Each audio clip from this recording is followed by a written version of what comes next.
आज़ादी के बाद हिंदुस्तान में यूनियन टेरिटरी से स्टेट बनाए गए। उदाहरण है अरुणाचल प्रदेश, काफी यूनियन टेरिटरीज को स्टेट बनाया गया, स्टेट्स को बांटा गया। झारखंड नया बना, पहले बिहार हुआ करता था, बिहार में से झारखंड बना, मध्य प्रदेश में से छत्तीसगढ़ बना, उत्तर प्रदेश में से उत्तराखंड, आंध्र प्रदेश में से तेलंगाना। मगर पहली बार हिंदुस्तान की हिस्ट्री में आजादी के बाद एक स्टेट को यूनियन टेरिटरी बनाया गया है।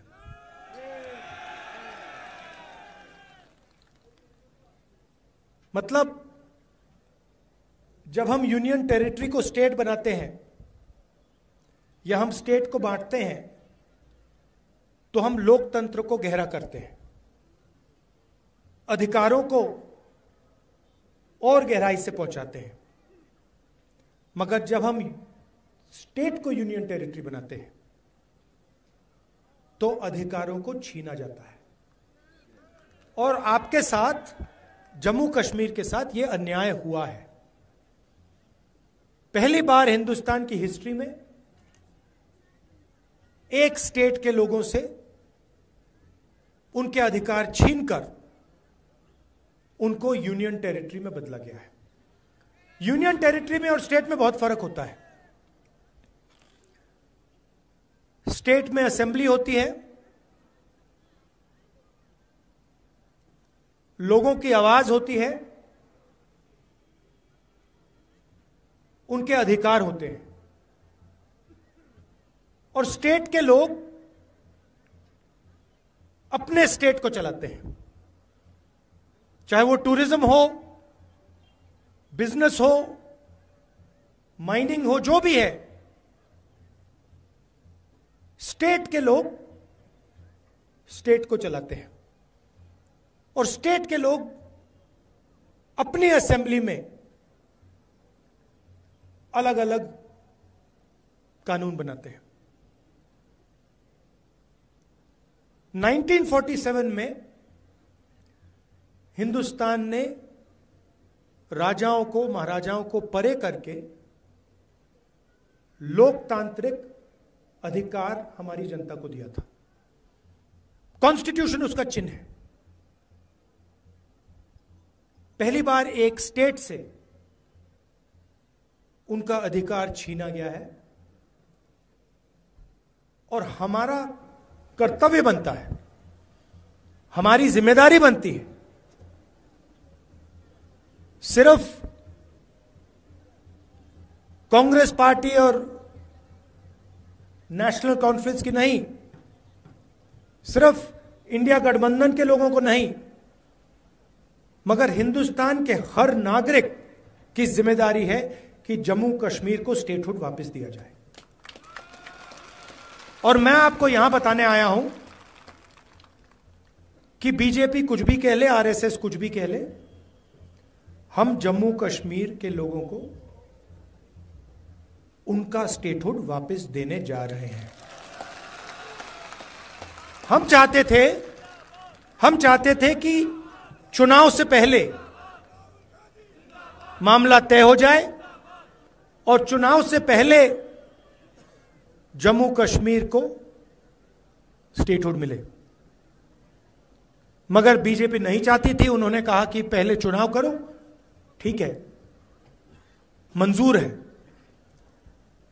मगर स्टेटहुड मिलेगा।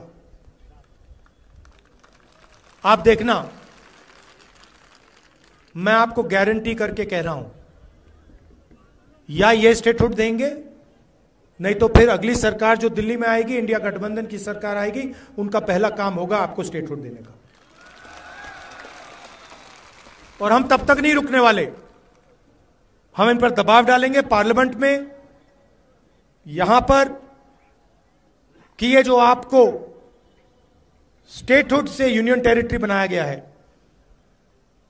जो पहली बार हुआ है, इसको रिवर्स करना है और आपको स्टेटहुड देना है। यहां पे कहा जाता है कि एलजी जम्मू एंड कश्मीर को चलाता है, बट सचमुच में वो एलजी शब्द गलत है। जैसे पहले राजा महाराजा होते थे, वैसे ही ये 21वीं सदी के राजा हैं। जो ये करना चाहते हैं करते हैं, जो भी करना चाहते हैं करते हैं। और सच्चाई है कि जम्मू कश्मीर के लोगों को ना रोजगार मिलता है, ना फायदा होता है, और यहां आपके जो राजा बैठे हुए हैं वो पूरा का पूरा फायदा बाहर के लोगों को दिलवा रहे हैं। चाहे वो आपके स्मॉल और मीडियम बिजनेसेस हो, बिजली का पैसा आपसे ले लेते हैं, बिजली का बिल बढ़ा देते हैं, इलेक्ट्रॉनिक मीटर लगा देते हैं, उसके बारे में कुछ नहीं करेंगे, मगर आपका अधिकार ले लेंगे। आपके जो यहां के बिजनेस हैं उनको दबा देंगे, कॉन्ट्रैक्ट्स बाहर के लोगों को दे देंगे, और पूरा का पूरा फायदा या बीजेपी आरएसएस के कनेक्टेड लोगों को, बाहर के लोगों को मिलता है। और यह लड़ाई सिर्फ जम्मू कश्मीर में नहीं है, यह पूरे देश में लड़ाई चल रही है। पूरे देश में बीजेपी और आरएसएस लोकतंत्र पर आक्रमण कर रहा है। आप पर तो डायरेक्ट करा, सीधा आपको कहा कि भैया स्टेटहुड हम आपसे छीन रहे हैं, हम आपको यूनियन टेरिटरी बना रहे हैं। मगर यह पूरे देश में हो रहा है। मणिपुर में देखिए, हिंदुस्तान के सारे इंस्टीट्यूशंस देखिए, इलेक्शन कमीशन देखिए, ब्यूरोक्रेसी देखिए, मीडिया देखिए, सारी की सारी संस्थाओं पर यह कब्जा कर रहे हैं, और पूरा का पूरा फायदा 2-3 उद्योगपतियों को देते हैं।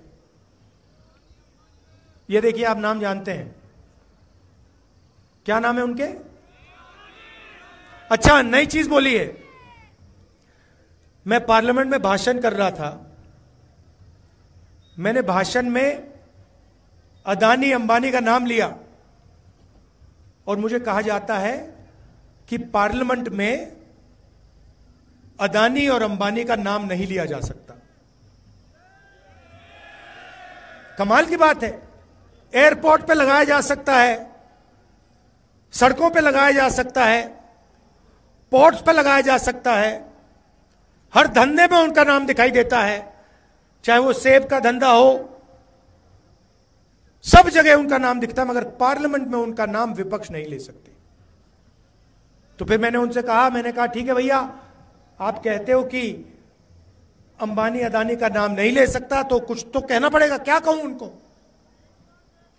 तो फिर मैंने स्पीकर सर से कहा कि देखिए, अगर आप चाहते हैं कि मैं अदानी अंबानी का नाम ना लूं, तो फिर मैं उनको A1 A2 कह देता हूं।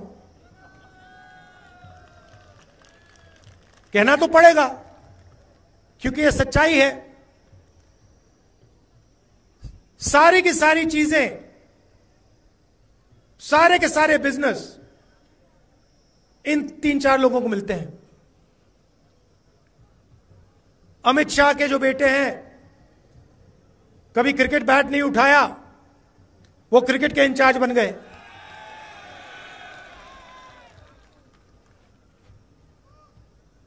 तो 6-7 लोग देश को चला रहे हैं और सोचते हैं कि हिंदुस्तान की जनता, जम्मू कश्मीर की जनता, बाकी स्टेट्स की जनता चुप रहेगी। आपने देखा होगा, चुनाव से पहले नरेंद्र मोदी छाती फुला के आते थे, देखा था आपने? 56 इंच गायब हो गई ना, 56 इंच की छाती। इंडिया गठबंधन ने हिंदुस्तान के प्राइम मिनिस्टर की कॉन्फिडेंस उड़ा दी, बिल्कुल उड़ा दी। वो आपको तो दूर से दिखते हैं ना, मैं तो पार्लियामेंट में उनके सामने बैठता हूं, तो मुझे तो डायरेक्ट दिखता है हो क्या रहा है। बिल्कुल पूरी की पूरी कॉन्फिडेंस खत्म हो गई। जो पहले नरेंद्र मोदी थे 56 इंच छाती वाले, वो हैं नहीं, खत्म हो गए वो, उनकी कॉन्फिडेंस गई। आज मैं आपको बताता हूं, जो ऑपोजिशन चाहता है वो इनकी सरकार करती है। दम नहीं रहा इनमें। लैटरल एंट्री की बात की इन्होंने, कहते हैं कि भैया सरकार में हम साइड से लोगों को लाएंगे। हमने कहा कैसे लाओगे? अमीर लोगों को कैसे लाओगे? गरीबों को आप आने नहीं देते हो, कमजोर लोगों को आप आने नहीं देते हो, ऊपर से आप लैटरल एंट्री करोगे। हम देखेंगे कैसे करोगे। 3 दिन में कहते हैं ठीक है भैया नहीं करेंगे। तो आजकल सरकार ऑपोजिशन चला रही है, सच्चाई है। जो भी हम चाहते हैं हम करवा देंगे, और हम स्टेटहुड चाहते हैं, जम्मू कश्मीर का स्टेटहुड हम करा देंगे। लड़ाई विचारधारा की है। एक तरफ नफरत, हिंसा, दूसरी तरफ मोहब्बत, भाईचारा। पूरे देश में ये लोगों को बांटते हैं। एक धर्म को दूसरे धर्म से लड़ाएंगे, हिंदू को मुस्लिम से, मुस्लिम को सिख से, को क्रिश्चियन से। फिर हरियाणा में जाट, नॉन जाट, मणिपुर में किसी और को लड़ा देंगे, उत्तर प्रदेश में किसी और को लड़ा देंगे। जहां भी ये जाते हैं, या एक जात को दूसरी जात से लड़ाएंगे, एक धर्म को दूसरी धर्म से लड़ाएंगे, एक भाषा को दूसरी भाषा से लड़ा देंगे। तमिलनाडु में जाके कहते हैं भैया आप तमिल नहीं बोल सकते, आप हिंदी बोलोगे। तो जहां भी जाते हैं नफरत फैलाते हैं, और लक्ष्य है कि 2-3 लोगों को पूरा का पूरा हिंदुस्तान का धन पकड़ा दिया जाए। जनता को लड़ाओ, नफरत फैलाओ, और A1 और A2 को हिंदुस्तान के सारे बिजनेस पकड़ा दो। नोटबंदी उनके लिए की, गलत GST उनके लिए लागू की, और हमने क्या किया? नफरत के बाजार में मोहब्बत की दुकान खोली। 4000 किलोमीटर कांग्रेस पार्टी के कार्यकर्ता फरूक अब्दुल्ला जी आए, इंडिया गठबंधन के लोग आए, 4000 किलोमीटर हम चले। क्यों? नफरत को मिटाने के लिए, हिंसा को मिटाने के लिए। और मैंने पार्लियामेंट में कहा डरने की कोई जरूरत नहीं है, कोई जरूरत नहीं है। ये खोखले हैं, इनमें कोई दम नहीं है, डरपोक है ये। 4000 किलोमीटर चले, जहां भी ये नफरत फैलाते हैं हम वहां जाके मोहब्बत की दुकान खोलते हैं। और यही काम हम जम्मू कश्मीर में करेंगे। जम्मू कश्मीर को भाईचारे की जरूरत है, प्रगति की जरूरत है। और आपसे ये जो स्टेटहुड छीना गया है, ये पहला कदम है। सारे के सारे छोटे बिजनेसेस खत्म कर दिए, जम्मू कश्मीर में किए, बाकी हिंदुस्तान में किए। बैंक के दरवाजे उनके लिए बंद हैं। आप सोचिए 22-25 अरबपति हैं, नरेंद्र मोदी जी ने 16 लाख करोड़ रुपए उनका कर्जा माफ किया है। आप सोचिए 16 लाख करोड़ रुपए उनका कर्जा माफ किया है। और जो छोटा बिजनेस चलाते हैं, खेती करते हैं, मजदूरी करते हैं, जो स्टूडेंट्स हैं उनका 1 रुपया कर्जा माफ नहीं होता है। तो ये नफरत फैलाते हैं, हिंसा फैलाते हैं, अन्याय भी फैलाते हैं, और इससे ना देश का फायदा होगा ना जम्मू कश्मीर का फायदा होगा। सरकार चले तो सबकी सरकार हो, उसमें कमजोर लोगों की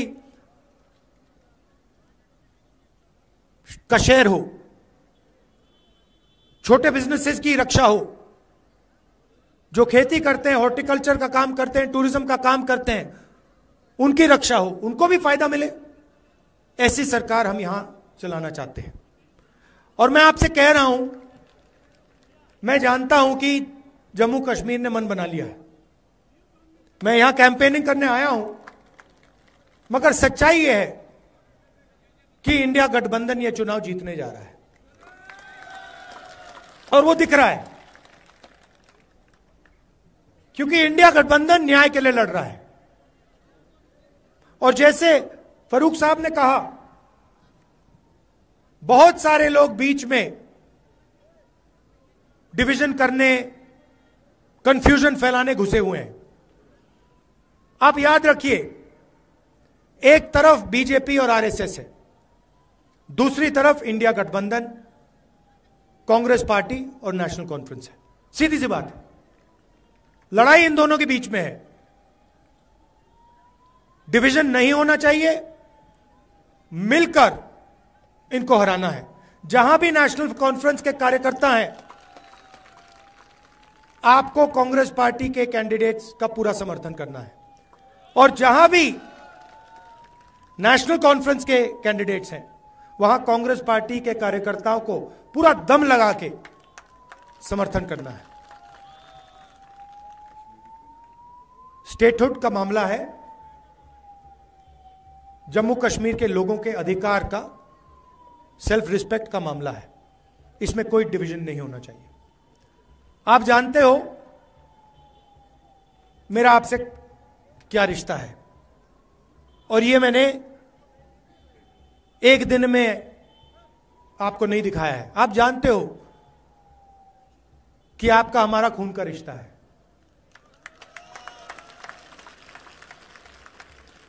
ये राजनीतिक रिश्ता नहीं है, ये पुराना रिश्ता है, खून का रिश्ता है। चाहे राजीव जी हो, इंदिरा जी हो, जवाहरलाल नेहरू जी हो, ये बहुत पुराना रिश्ता है। और जो भी आप मुझसे चाहें,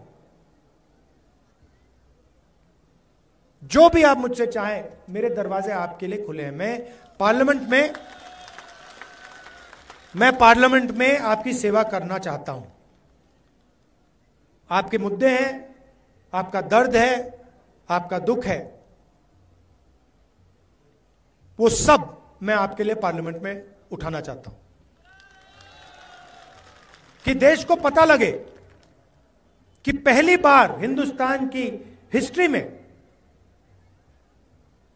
एक स्टेट से अधिकार छीना गया है और उस स्टेट को यूनियन टेरिटरी बनाया गया। आखिरी बात, जो हमारे कश्मीर पंडित भाई हैं, आपको मैं कहना चाहता हूं, आपका बीजेपी ने सिर्फ फायदा उठाया है, इस्तेमाल किया आपका, आपकी मदद नहीं की है। हम आपके साथ खड़े हैं, आपके साथ कनेक्ट होना चाहते हैं। सरकार आएगी तो आपको एक साथ लेकर, मिलाकर हम आगे बढ़ेंगे। हम चाहते हैं कि सब लोग मिलकर भाईचारे के साथ आगे बढ़ें। मोहब्बत की दुकान जम्मू कश्मीर में खुले। आप सबका बहुत बहुत धन्यवाद।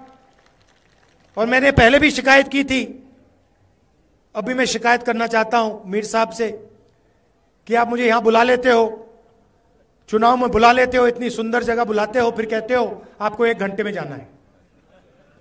तो अगली बार आप मुझे यहां बुलाओ तो 2-3 दिन के लिए बुलाओ, और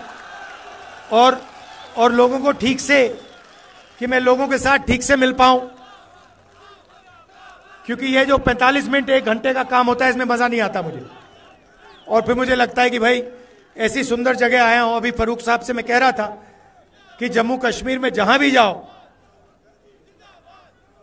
सुंदर जगह, एक से बढ़कर एक सुंदर जगह आपको दिखती है। तो अगली बार मीर साहब 2-3 दिन के लिए बुलाइए मुझे और जनता के साथ, मतलब हाँ उस पहाड़ पे ले चलिए मुझे। क्या कहते हैं? ब्रायरी गिरी। जो अगली बार राहुल जी आएंगे इनको ब्रायरी गिरी पर ले जाएंगे, वहां पर जहां देसा कपड़ा रोड बनना है। बहुत बहुत धन्यवाद।